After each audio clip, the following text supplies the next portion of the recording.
Mr. Shadow. Yes, sir. How's it going? It's going, my boy. Glad to have you here. Glad to be here.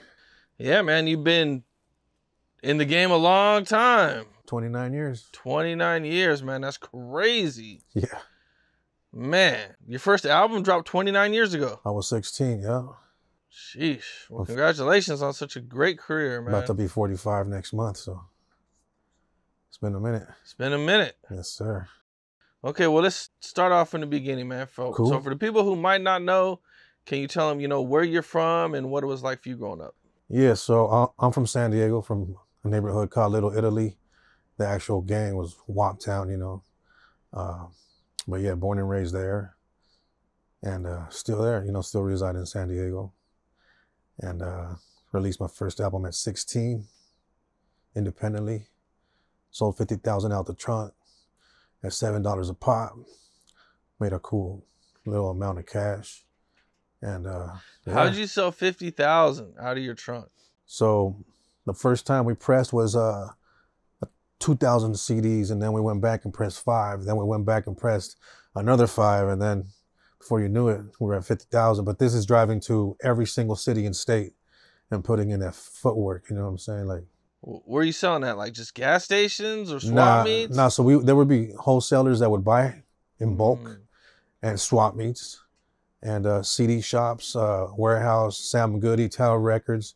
These kids will never know what that is, but yeah, Violet Brown was one of the biggest buyers for the warehouse. She was the buyer for the warehouse, and she would order thousands at a time.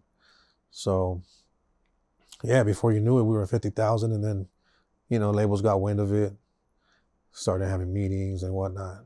So who was helping you do this? Like, did you just get the money on your own, or? Nah,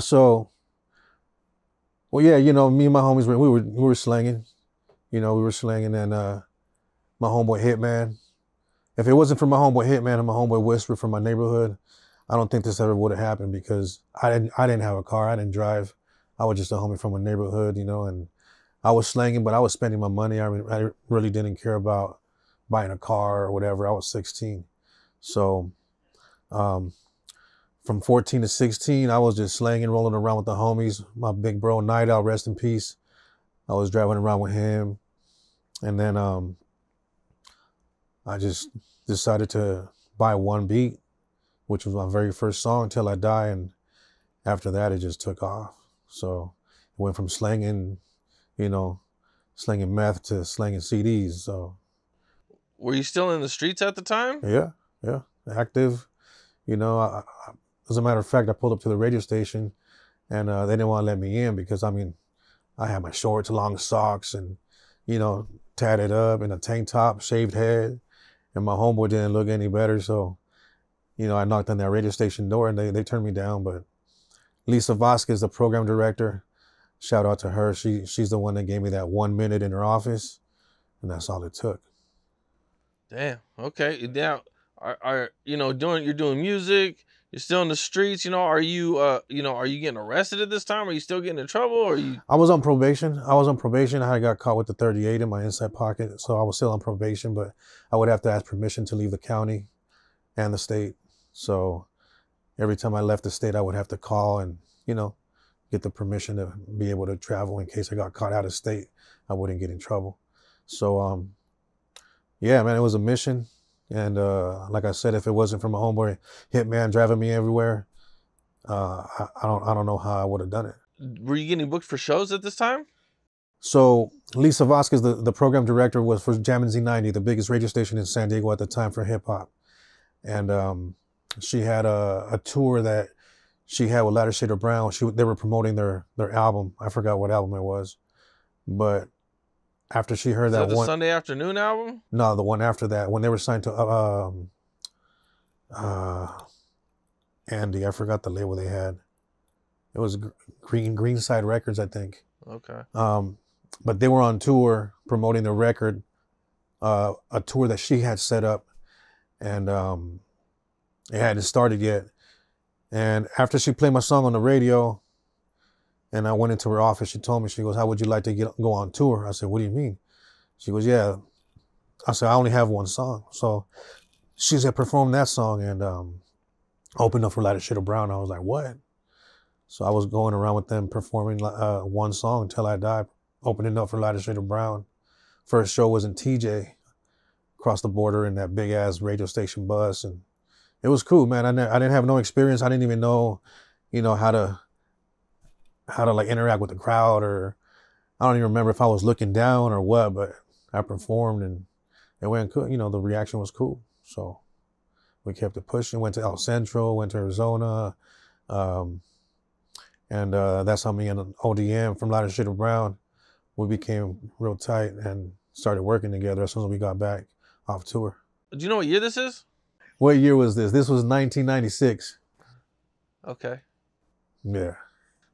Okay, so at this time, like, only a couple guys have kind of had some success in Chicano rap. Like Frost, Mm-hmm. he was the big dog. He was the guy doing the most at the time. A couple other guys out there were doing it, but he was the guy who had the most success. Right.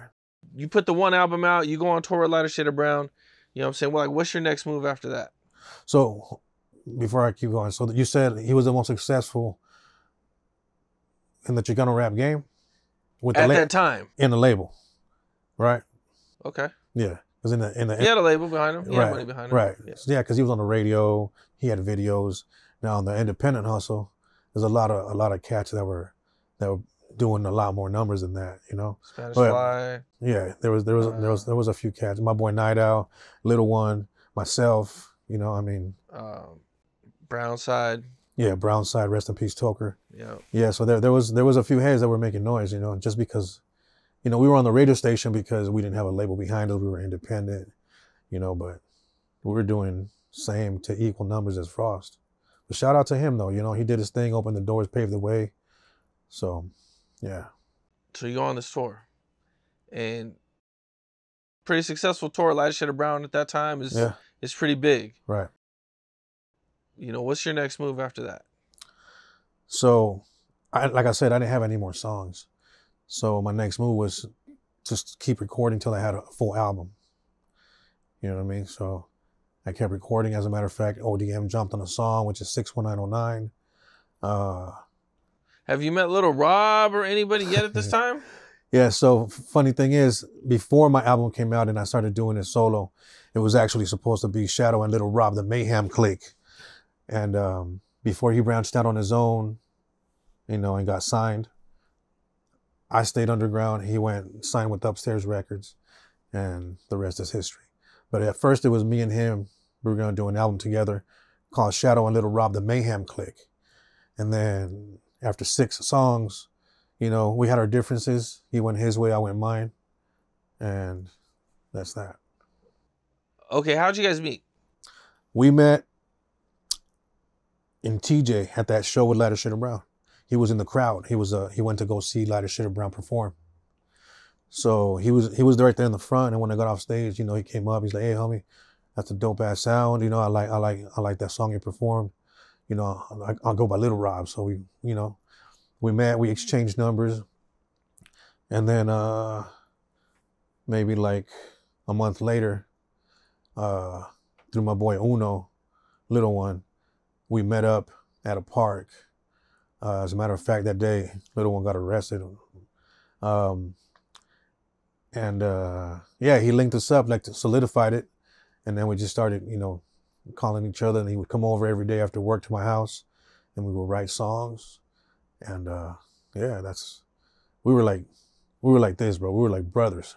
Like I would call his mom, you know what I mean? Like his girl would call my house, and it was cool. We were like brothers and shit. But like I said, things happened, and he went his way, I went mine. Okay, you guys go separate ways. Do you sign with Low Profile at any point, or how does Never been signed to any label but mine.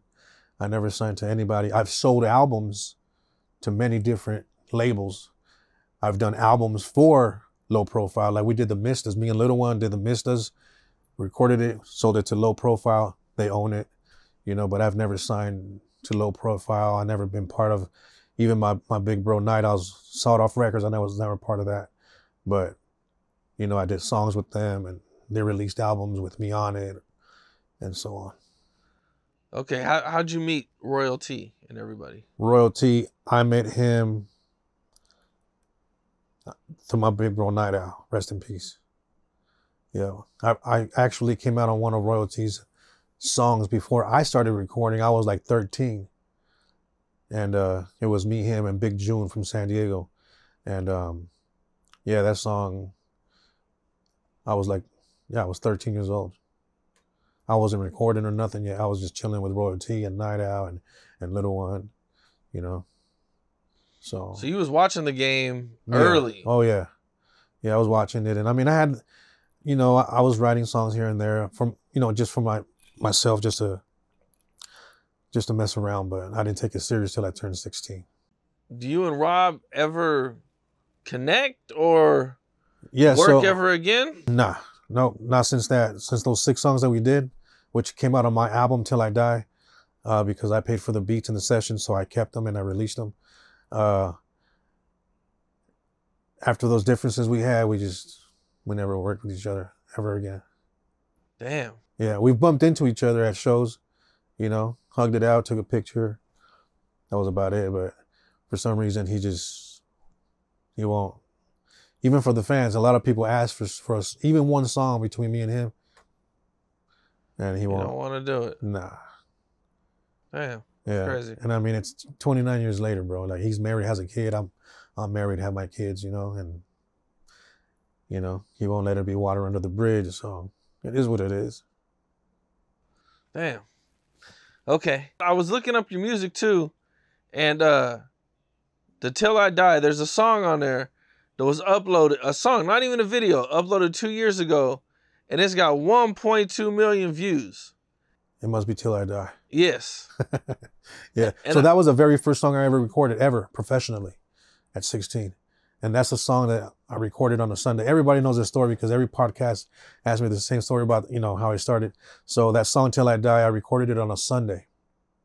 And me and my homeboy Hitman liked it so much, we said, you know what? Let's go to the radio station and see what they think. It was a Sunday. So there's only one DJ spinning a, you know, whatever playlist he has in there by himself, nobody in the office. So we knocked on the door and you know, and he denied me. He's like, nah, bro, you know, first of all, he didn't even open the door completely. He was like, cracked it open, like, hey, bro, you know, I can't come back Monday through Friday, 9 to 5, you know, and maybe somebody can help you. He goes, I can't let you in. I'll get fired. I was like, hey, bro, I just need 1 minute of your time, bro. Just listen to this song. He goes, nah, I can't, man. He goes, I got to get back to my session. And, you know, he got back, closed the door or whatever. And as we were leaving, there was a minivan pulling in with the logo of the radio station. There was some lady driving. And then my homeboy him, I was like, hey, he looked at me and I was like, all right, cool, let's turn around. So we turned around and tried to catch her at the door. She had gone in already, so I knocked. And she answered the door. And I was like, hey, you know, do you think there's somebody that can listen to this song? I really like it a lot. I think it has something special. And she's like, oh, you got to come back 9 to 5, Monday through Friday, blah, blah, blah. I was like, please, man. I said, man, I'm not no rapper. I said, you know, I'm just a young homie from the neighborhood trying to get somebody that has an ear for music to give me their honest opinion. She was like, no, I'm busy. She had a box. I'm doing paperwork for Monday and blah, blah, blah. And then I said, come on, man. And then my homie was like, he's just asking for a minute, you know, like, just listen to it. Take it in. Don't let us in. Just take it in, listen to it, come back out and give us your opinion.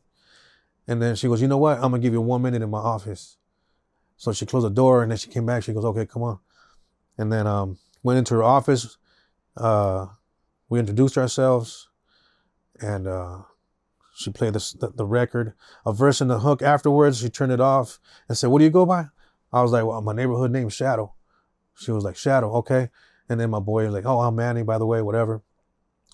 And we go in the DJ booth or the DJ, you know, where the consoles are. And she tells the DJ, and the DJ that had just denied me, now he's like surprised, like, how the did you get in here? You know what I mean? And she told her, hey, after commercial, I want you to introduce San Diego's very own Mr. Shadow. I was like, Mr. Shadow. I was like, you know, that sounds cool. And my homie him was like, yeah, that's it right there. So that's how Mr. Shadow was birth. You know what I mean? Like that she gave me the Mr. Like I would write on walls, Mr. Shadow. You know what I mean? But she gave it to me like as an artist. So the DJ plays it. The lines after the song plays, the lines light up, and he tells me, "Hey, answer some of those calls and shit." You know, so people are hyped. They're like, "Oh, that's what the city needs. That's what we needed." Blah blah blah. So I'm like, "Hell yeah, homie, that's what's up." And people started requesting it, so they started playing the song on rotation. And and then Lisa Vasquez told me, "Hey, after you're done, come into my office so we can talk." And I was like, "Okay, cool." So after that, I went into her office, and that's when she threw me on that tour with Lotta Shader Brown. And that's crazy. That one song, homie, that's all it took. Damn, that's a hell of a break, man. Yeah. That's hard to get radio people to listen to your music. And honestly, we went with the intention of, if they tell us it's cool, then we'll record a whole album and see what it does. If they say that, you know what, it needs work or whatever, and I didn't even notice that I wrote it with no bad words, bro. So they didn't have to edit it. They just threw it on and, you know, it went. Damn. Yeah. That's crazy. How much radio play did they give you? It was on at least 5 or 6 times a day. For free? For free. I didn't know shit about buying packages, you know, airtime in the morning. It was during traffic jams in the morning, lunchtime, traffic jam in the evening, 10 at night. I mean, it was playing, bro. It was playing, and people were calling in and requesting it, you know, so, you know, we'd be cruising, listening to the radio, just listening to the station, and here it pops on. I'm like, whoa, shit, that's dope, you know? I would pull up, and you'd hear a car pull up, and it was bumping my song, and it wasn't even out yet. So, you know, it was on the radio station, and they were bumping it, so that was pretty cool. Damn, that's crazy, man. Yeah. Free radio promo, sheesh. Yeah. So shout out to, you know, Lisa Vasquez, man. She's the one that kicked it off for me. Yeah, for sure. Yeah. Okay. What comes after that? After that, I finished recording that record, and we press it. We shoot a picture with, we know those little cameras we used to have to wind up, the little box ones. Yep. The little disposable ones. That's what I took my cover with. I squatted in front of the neighborhood park, and then we had one of the homies that does graphics put Mr. Shadow Till I Die, and that's it. Took the Glassmaster to the press house and had it pressed. Damn. And the first time we pressed 1,000 units, because that's all we could afford. Did you just sell them locally at that time? So at the time, yeah, we were selling locally at Fat Mart. You know, there was a few mom and pop stores, and then Royal T was also a wholesaler. He would buy, and but we would go to LA. LA has always been my #1 market, bro, till this day. You know what I mean? So we would go to LA, and in LA there was like 6 to 10 vendors that would just buy 500 at a time, and you know, they just break us off, bro. So that's how we would go press 1,000, then we press 2,000, then 5,000, and 10,000, and kept going, man, until we got to 50,000. And like I said, that's how the labels got wind of it, and they started contacting us like, hey, can we have meetings? And you know, we're interested in the record. We want to put it through Thump Universal. And at the time they had a label that had just started, Eastside Records. So they needed to push that. So we went to the Thump building, had meetings, and I ended up, at first I signed for 1 with 2 options, which means 3 albums, right? So after Till I Die got pushed out and released and it sold what it did, I had to do 2 more albums, which was Born Without a Conscience and Expect the Unexpected. And I turned those records in, they came out, and then now they want to buy the album. So, you know, through talks and whatnot, came up to an agreement, certain amount of money, sold it. So they own it. With all your albums? Those 3? Those 3. How do you feel about that now? Yeah, I mean, no regrets, bro. It was a living lesson, you know, a learning lesson. Well, we're gonna get those masters back, though. You know what I'm saying? So, at the time, bro, like I said, I was just a young homie from the neighborhood, and I'm seeing 6 figures, 7 figures, and I'm like, hey, yeah, let's keep it coming. Yeah, you know what I mean? So after that, we were like, okay, me and my homie Hitman were like, okay, let's just record albums and sell them. So that's what we did. That's why there's like 25, 30 albums. and I only owned like 4 of them, and the rest I was getting 60, 70, 80, you know. So I was cool. I mean, 16, wasn't selling shit no more. I wasn't selling no drugs no more. I was just selling albums. I mean, why not? Then I would sell them, and they would agree that I could press them and sell some on the side, or they would press them and give me. I would make it a deal like, okay, I'm gonna sell it to you, but I want you to give me 1,000 units or 2,000 units, and then I would sell those, make an extra $7,000-$10,000, and you know, that was cool with me back then. That was money, you know. It's not like today's money. So I was living, we were living good. Damn. Okay. So you guys kind of came out right before, I want to say like the Chicano rap like rush, like the late 90s, early 2000s. Yeah. So when we came out in 96, there wasn't that many people. Right. It was probably like 8 to 10 of us from San Diego to LA, you know, and after that, like after 99, 2000, it just got flooded, bro. Like, I guess everybody was like, oh, well, shit, if these fools are doing it, we could do it too, you know? So every neighborhood had a rapper now, you know, and it is what it is, you know? There's plenty of money for everybody. Did you go on tour at that time? Like, you just pressing up albums, or, you know, so, how's everything going? After my first album, I started getting booked for shows. It was a lot in the car show circuit, you know what I mean? That was mainly the things we were getting booked for. So, yeah, we were doing a lot of car shows, and then we would sell merch at the car shows. Who's we? Me and my homeboy Hitman. Okay, so he was like your partner through all this? That was like my partner, manager at the time. You know, he was a full grown man. I was 16, 17, and we would go over the contracts. He would read them and be like, "Nah, this ain't cool," or, you know what I'm saying. So he was acting like my manager. You know, so that's what I would call him. Like, hey, that's my manager. But, you know, so I gotta always give it up to him, because he took me everywhere, made everything happen. You know what I'm saying? So I gotta give him his flowers and make sure that he knows that if it wasn't for him, I don't know what would have happened. Being on tour, do you have any wild tour stories you could share? Anything ever happened while being out there? I mean, there's been car shows where they weren't shooting at me directly. They were shooting at somebody in the crowd, and a bullet hit the speaker right next to me and shit, you know. At a car show? They got a gun in the car show? Oh, yeah. Back then, you know, dogs, come on. Yeah, they just bring it in the car. Yeah, fools in the cars would bring it in under, you know, stash, just like they bring in the beers and everything else. I mean, car shows back in the day used to get active, you know what I mean? Like, super crazy. So yeah, you know, it didn't get too wild. I mean, you know, I was banging at the time. If they asked me where I was from, I would tell them. And if it was an issue, then it was an issue, you know. And we would take that walk or whatever, you know. So, you know. Now you mentioned Night Owl. Yeah. Rest in peace, Night Owl. Yeah. Man, you know, so that was your homie. Yeah. You know, he's also rapping at the time. Oh, he was out in 92.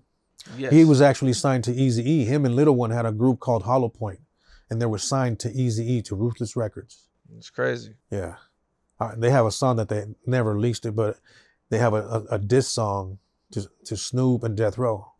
No way. Yeah. That's crazy. Yeah, I heard that song and I was like, wow, that's crazy. So yeah, so Little One's album came out, I believe, in 95. Little One's Night Owl's album came out in 94.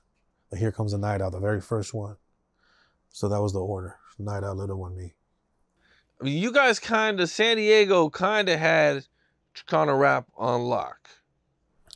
You know what I'm saying? You know, some say, I'm not going to say we started it. That's a debate that the people have, but some people say we did. We did have our own sound, though, which was Steve Vicious to this day. Steve Vicious just has a sound that you could recognize.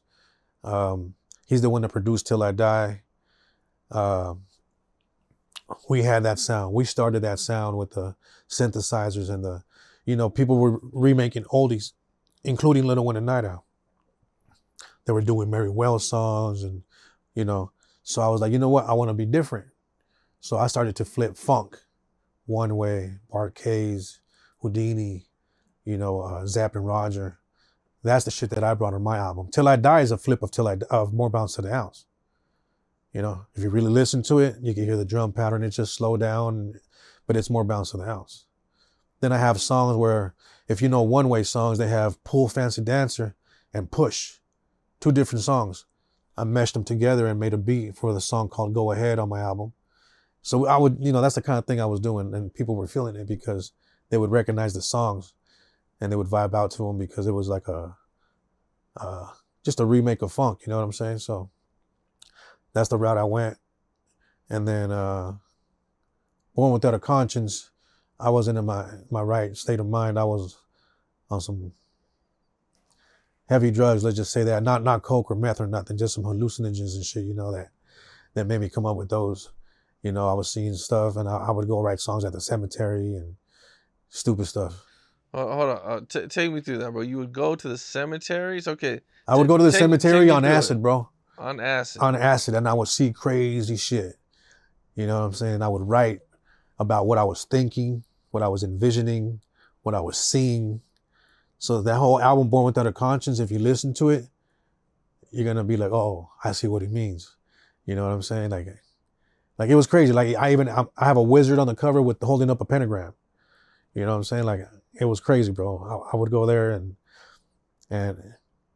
you know, the funny part is when I would pull up to the cemetery, I was scared to walk in. You know what I'm saying? But after I took that tab, the acid tab or shrooms or whatever, I was all for it and I just walked in. There was a section of a fence missing that a car had gone in through. It hit the fence, then it hit the tree. And they didn't fix it for a long time, so I was just walking in. I'd sit right there in that tree, back, just listening to shit on headphones or, you know what I mean? And I was writing songs, bro, and it was pretty crazy times. Damn. Okay. Yeah. I've never heard of nobody going to a cemetery for inspiration. You know, I was young and stupid, and I mean, yeah, no. It's different. Not a lot of people can say that, you know what I'm saying? So if you ever get a chance to listen to that record, you're going to be like, holy this guy was on one, you know? Yeah. Okay. All right, well, let's rewind it a little bit, man. What was it like for you growing up? What was your family life like? So I'm the youngest of 8. You know, broke ass Mexican family. We were all packed in like sardines into a 1-bedroom, 1-bathroom duplex. Like literally my brothers would be lined up sleeping on the floor and shit like sardines, you know what I mean? And I'd sleep in the bedroom with my parents. And yeah, man, so it's funny you mentioned that because my album cover is gonna be a picture of me when I was 4 years old. And I was mad. I'll show you the picture. I was cross my arms and I was mad because, you know, something had happened at my birthday party. And you could just see that I was done and over with everything, you know? So my new album was gonna be called I'm Done, ! Bring it back, ! Speaking about the rap game though, you know? Okay. So yeah, man, because I'm done with all this whack shit that sounds the same. You know, but going back to my younger days, yeah, all my sisters and brothers born in Mex. I was the only one born here. You know, like I said, my mom and my dad, they would work 1 to 2 jobs, paycheck to paycheck. We didn't have shit. So sometimes it was just a pot of beans and tortillas on me, you know? But, you know, that's what made me. So, yeah, it was crazy living in Little Italy. It was the majority is Sicilians. You know, there was Sicilians and there was some Portuguese, but it was the broke families and the thug children of the Italians that made my neighborhood. You know, so Waptown is a lot of Italians and Mexicans in it. So. That's okay. You know, and later on. How'd you guys get the name WAP? Because that's kind of like a racial slur, a derogatory, right? Yeah. So, and it was one of the Italians, one of the WAPs that came up with the name because it was a WAP town. There was nothing but WAPs, you know, in the neighborhood, and you know, that was back in the 50s. You know what I mean? So, You know, my neighborhood, it wasn't the biggest of neighborhoods, you know, but people knew about it. You know what I'm saying? So then gentrification happened. Big money came in, started buying everybody's houses, apartment complexes, pushed us out of there. You know what I'm saying? So what do we have to do? Pack up and move out somewhere where we could afford. So we ended up moving to a neighborhood up the hill called Lomas, which is Golden Hills. So Waptown is where First Avenue is, and we moved up to like 28th Street or 26th Street. And that's where, that was during my, how old was I? I was like 9, 10 years old. Oh, okay. So you moved out of there when you were 9 or 10? Yeah. Okay. What were you like in high school? I didn't make it to high school. I was kicked out of like 5 junior highs. And by then, I was 16. And then my music career started to take off. So when I got out of juvenile hall, I took my GED. And that's what I had. Oh, okay. But I would go bang at high schools. You know, we'd go bang on the high schoolers and shit that were from different neighborhoods. So. How long were you in juvenile hall? So the first time I was there for 3 months, and then the second time I was there for 9 months. What was it like for you there? A lot of fights? It was, I mean, I got down once, but for the most part, it was cool. You know what I'm saying? It was like a school, but you just didn't get to go home. But yeah, other than that, I mean, I can't complain, bro. At the time, I thought it was cool, you know? Now, you're rapping. Do you ever get a regular job? Nah, I lived off of music. So I lived off of music for 13 years before I had to put my career on hold. So for 13 years, I was living off of my music, and then I got divorced, and I had to take custody of my 5 and 3-year-old. So I didn't do nothing for 8 years. I just lived off the money that I had saved up. So it wasn't easy for them, you know what I mean? But I had to take time off to take care of them, you know? And by the time I met my wife, they were 7 and 5. And then she helped me raise them. And I had a stroke in 2009, which was one of the reasons why I had to take even more time off. I couldn't say P's or B's. I couldn't walk. Paralysis on my face. Yeah, Damn. This was in 2009. That's why I never ran into you. Okay, so I came out around 2006. 7, 8, 9, 10. I was out there. I didn't come back shows. I didn't come back into the scene till 2012. And I dropped an album from my hospital bed, which didn't get the recognition it deserved. It was one of my best albums. It's called All About Me. It's on the internet. It's out there. I released an English album and a Spanish album. I had recorded it before I had the stroke. So from my hospital bed, I had my laptop. My boy Wise Guy, he did all the production and helped me press it, release it. And I didn't get like back into the scene, like really into the scene till like 2015 is when I got back into it. And so, you know, I got to get back into it. So then we started going back into the touring and releasing records and whatnot. What was it like taking all that time off? Like, what was the differences? You were gone quite a while, man. Well, you know what I'm saying? Things changed a lot. Social media wasn't around. I came back to the game, and it's a social media thing where everybody that was right there with me, they had social media already done. Now they have hundreds of thousands of followers and shit. And here I am starting from at zero, you know? And I didn't know how to use it. I mean, to this day, I don't even post a lot, you know what I mean? Like, but you know, I'm relevant just from my true followers that follow my music, my career. You know, they grew up listening to my music and still listen to my music. So, but yeah, at the time there was no, like I said, it was all footwork, bro. Like we would drive to every state. You know, back then there was MySpace. MySpace, yeah. I wouldn't even use it for the right purpose though. You know what I mean? Like that's when I met my wife. You know, I ain't ashamed of it because I mean that's what I was on there. You know, I was on there being a dumbass. So, you know, but yeah, I wasn't using MySpace for my music. I wouldn't even post anything about my music. So, but now, you know, it's on and cracking with the social media. It's about to take off with this new record. Back then, they didn't record a lot of music videos in like the 90s. Like, when did you finally get to record your first music video?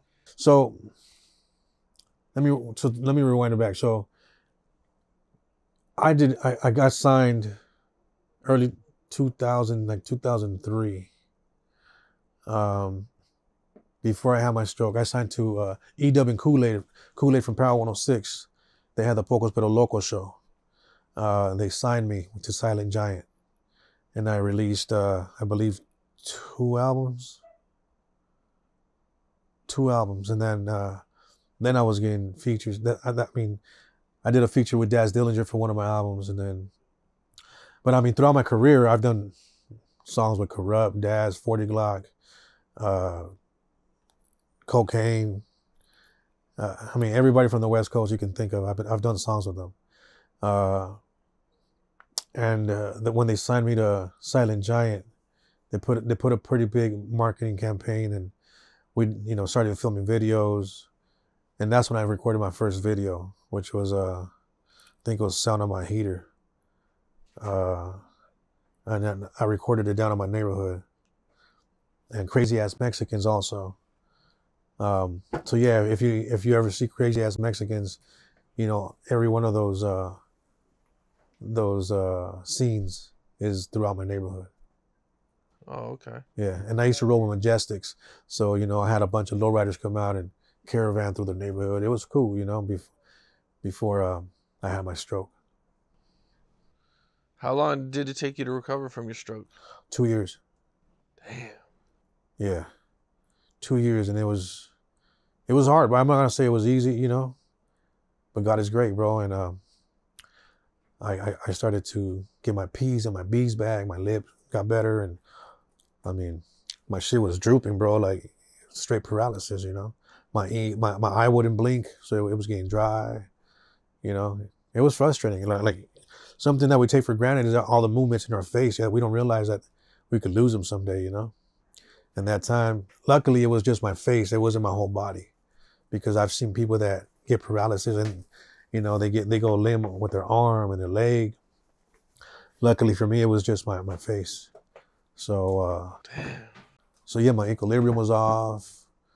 I mean, you name it, bro. Everything was just crazy. So. Did you have to do therapy?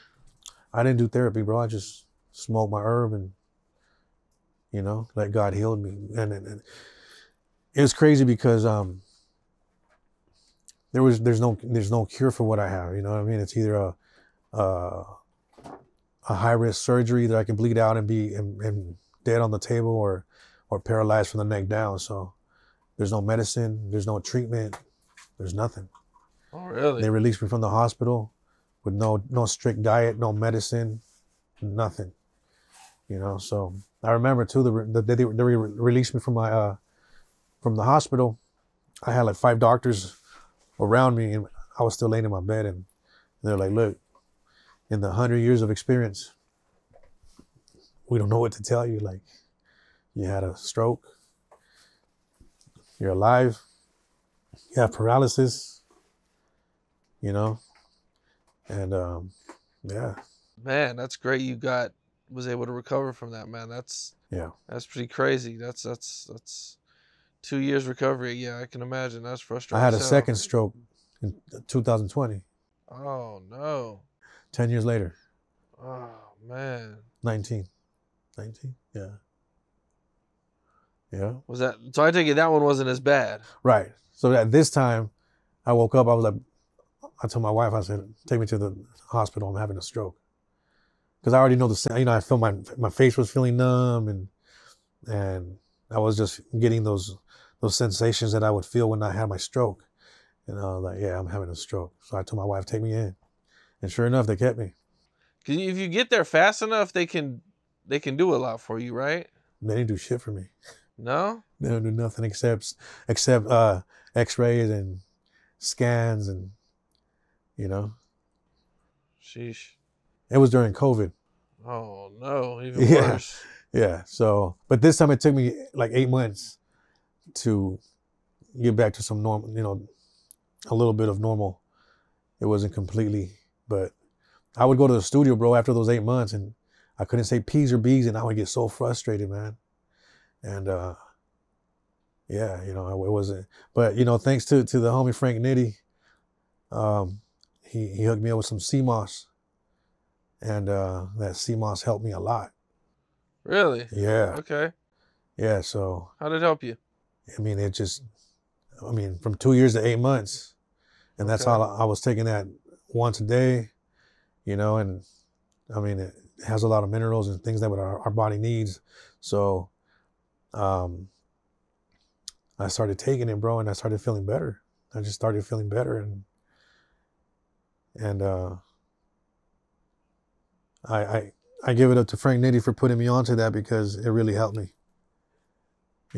At one point I had my whole family taking it because I just knew it was good for them, So. Wow. Yeah. That's what's up. Yeah. That's what's up, man. What all are you working on?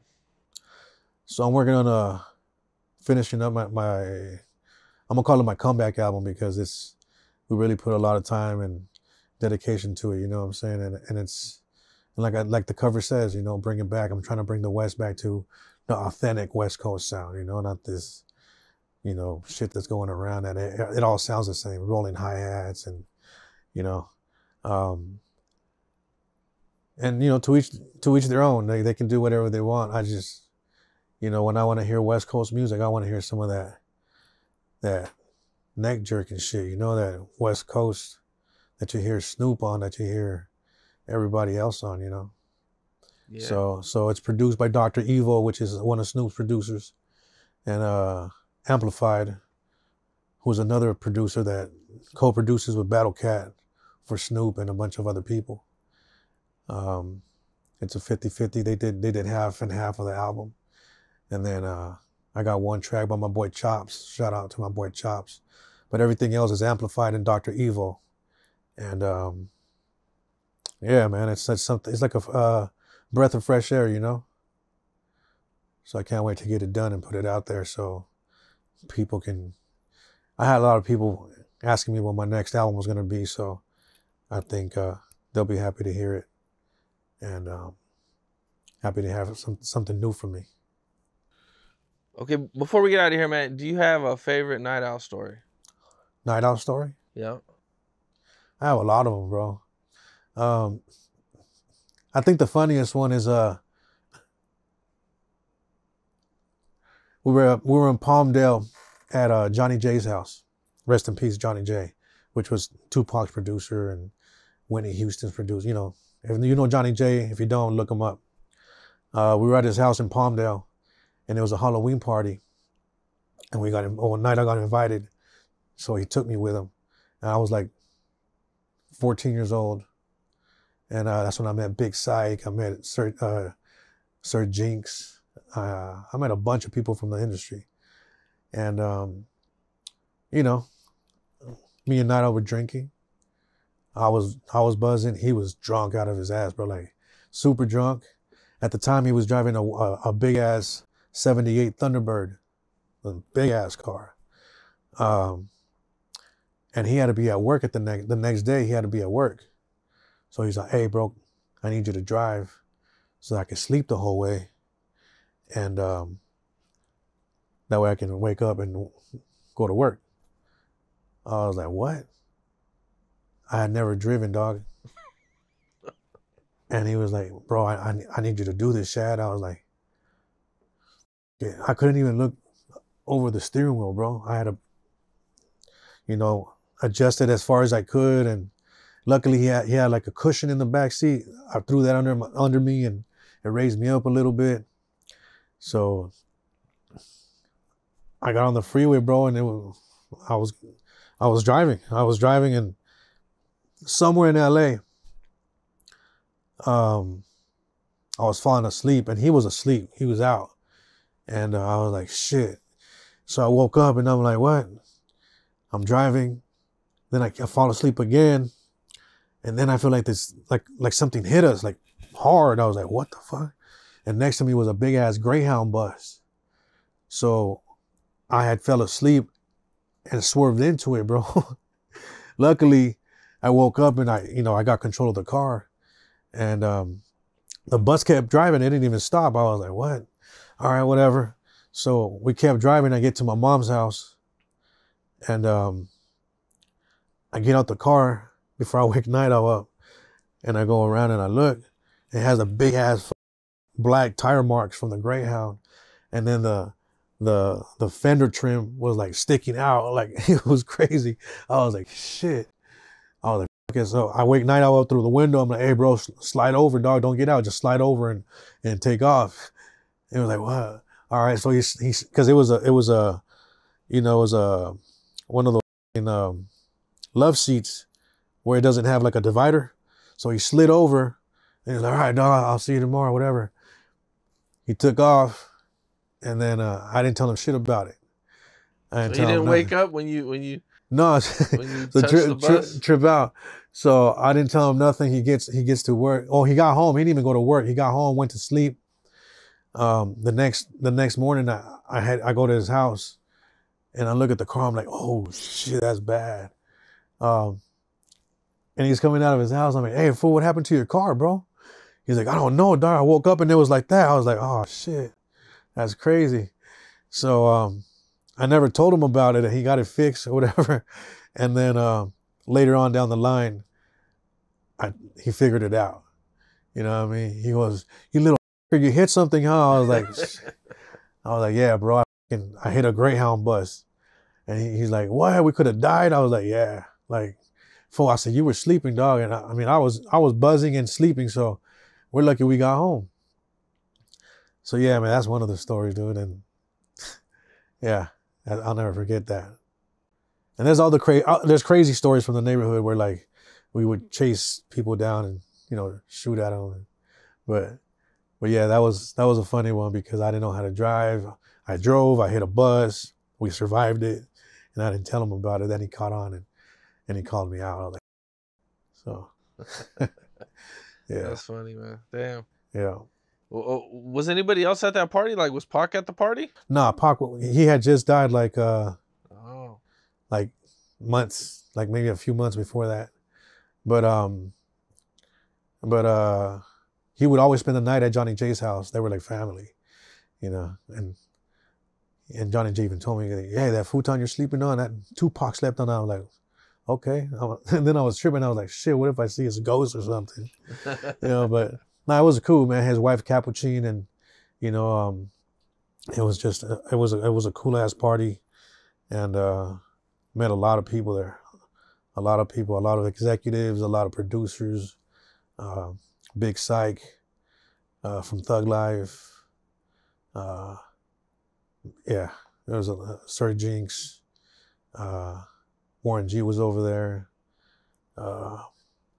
Yeah, I can't remember, man. I was a little kid, but it was dope. It was dope just to know that these people, these are big people and shit. And Nato just had a really good relationship with Johnny J, and then me and Johnny J started to have a good relationship, and he would send us beats. Never got on one of Johnny J's beats, but it is what it is. Okay. The beats he would send me, I never got on. You know what I mean? Oh, okay. How come? But we have a song that me and Night Out got on that we recorded at one of the times that we went to Palmdale to his house because he had a pre-production studio, and we dropped a song, but it just never got out of his computer. Oh. Yeah. Oh shit! And he died. When did he die? He died like a few years back when he was locked up in county jail. They said that he threw himself off the 3rd floor or some shit. Yeah. That wasn't like him though. So we'll never know. Damn. Yeah, man. Because I remember people wanted him to be the one Because when they started all remaking all of Pac's albums and everything, they wanted, a lot of people were mad that Johnny J wasn't the one remaking the beats. Right. You know. Yeah. Yeah, but this new record though, like I said, I'm really proud. You know, me and my boy Gary really, you know, we managed to get this record done. Got Ice Cube on it on a song. Oh, so I got Ice Cube and Cocaine on one of the songs. How'd you get Ice Cube on it? That's pretty rare. I don't hear about that. We wanted to do something that was never been done, bro. You know, and I got tested. Cube didn't just say, okay, yeah, let's do this song. Nah, he tested me before he got on the song. So Cocaine linked me with J.D. Cooper, which is one of the homies from the Lynch Mob. And he was the plug to get Cube on the song. So yeah, so when I told Cooper, he told me, hey, Cube wants to hear your shit. He wants to hear the beat and he wants to hear your verse on it. I was like, okay. He just wants to make sure I'm not whack, you know what I mean? So I went and dropped my vocals, and as soon as he heard it, he's like, okay, cool, I'm with you. So we got it done. Did you guys shoot a video? Not yet. Are you going to?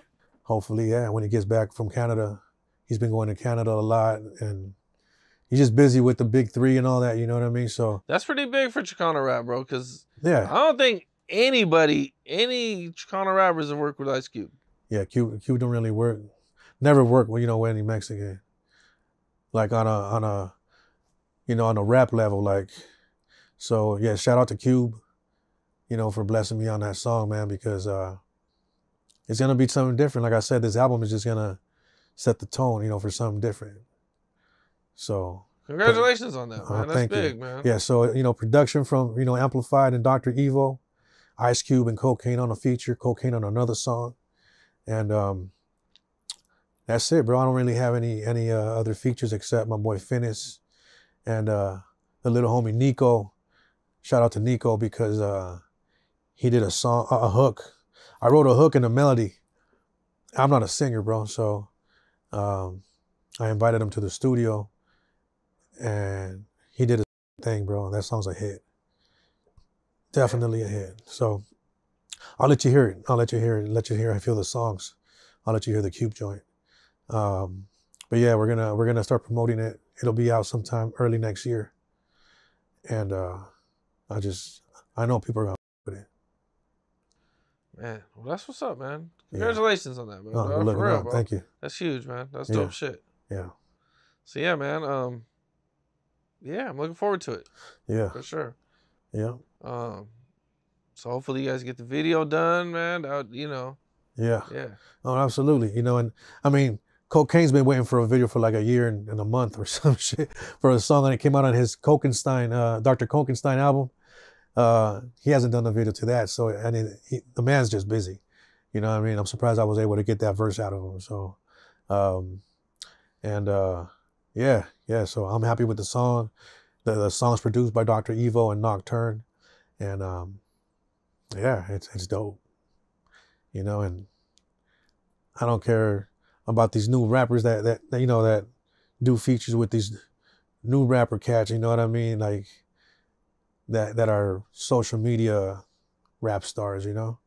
Like Ice Cube is solid. You know what I mean? Like let them call Ice Cube and try to get a verse from him and see what happens. You know what I'm saying?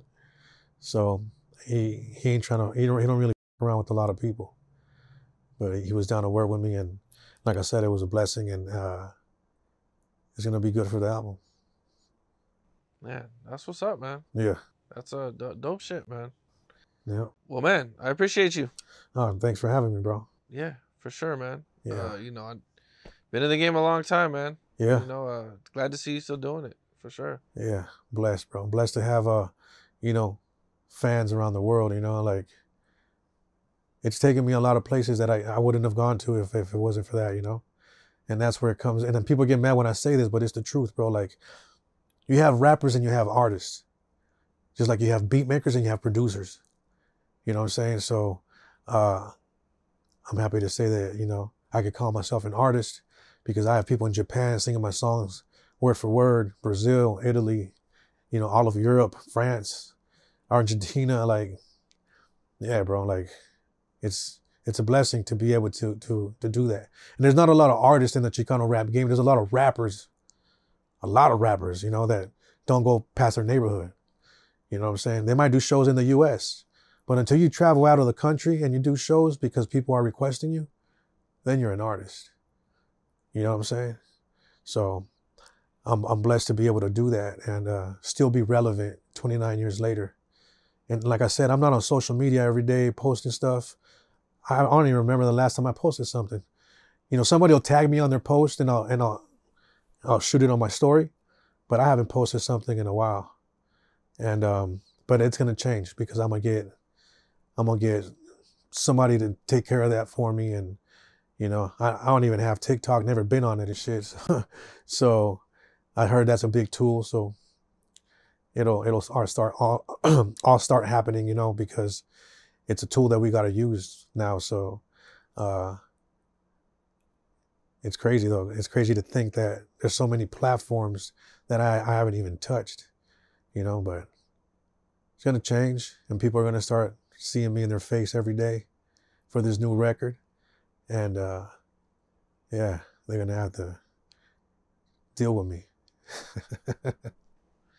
That's what's up, man. Well, it's a lot. It's a lot of platforms. Snapchat too.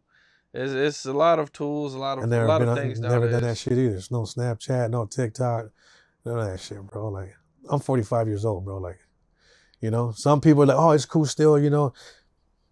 I think that's for the younger crowd, you know what I'm saying? But apparently it's also a big tool for music, for marketing, promoting, and you know, getting around the world with that. So it's a big marketing tool, man. Yeah, it is, man. Yeah, so it's coming, and I know people are gonna trip out and over the cover, you know what I'm saying? But it is what it is. All right, well, yeah, that's what's up, man. Yeah, looking forward to it, man. Cool. I appreciate you, man. Yeah, man. Thank you. You know, wish you luck with everything, man. Appreciate you. Yeah, thank you. For sure. Cool. All right, bro. What's up? This is Cam Capone. We got more content like this coming soon. So hit that like button, subscribe, and stay locked in to Cam Capone News.